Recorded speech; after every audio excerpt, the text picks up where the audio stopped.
8 families were forced out of this Escondido apartment building after a fire in one of the units. Sky 10 was overhead as they were forced to leave their homes. Now, one of those families called Team 10 saying they're being kicked out of the temporary unit. Team 10 troubleshooter Kristen Severance investigates. I met David Jimenez after he took a 2-hour bus ride from Escondido to Claremont. He does this every day to get to his 2 jobs. The single parent does this to support his 2 kids. The things in his backpack really the only stuff he has left. Because I mean, right now, technically, I don't have anything. My kids are out. You know, if they do kick us out, we're on the street with nothing. Jimenez and his neighbors had to run out of their apartments after a fire 2 weeks ago. He said Palmilla Apartments sent a plumber to his unit. The plumber was soldering in his bathroom when he smelled smoke. The fire spread to 8 units.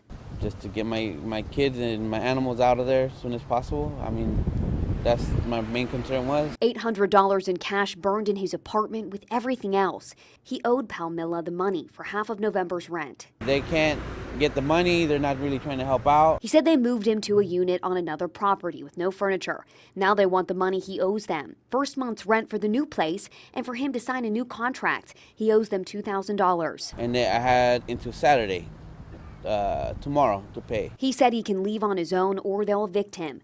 Team 10 went to Palmilla Apartments to ask about these claims. No.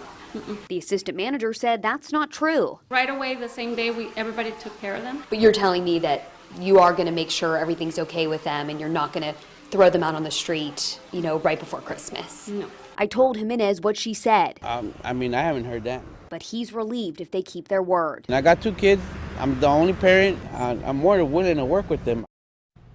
Now, you saw I stopped by Palmilla. I called them and emailed them to get a comment, but they never responded. But you heard the assistant manager say on camera they were not going to evict Jimenez. So that's a good sign, but we'll certainly be following up. Has anyone offered to help Jimenez and his family or the other people displaced? So there's this group on Facebook called Escondido Friends. 12,000 people part of that closed group. They actually reached out to the families and helped them. They got furniture for Jimenez in his temporary apartment, and they also gave him a few toys for his young son. But really the bottom line is that he needs to stay in his home. So hopefully that happens. Yeah, but that was very generous. Absolutely. Nice.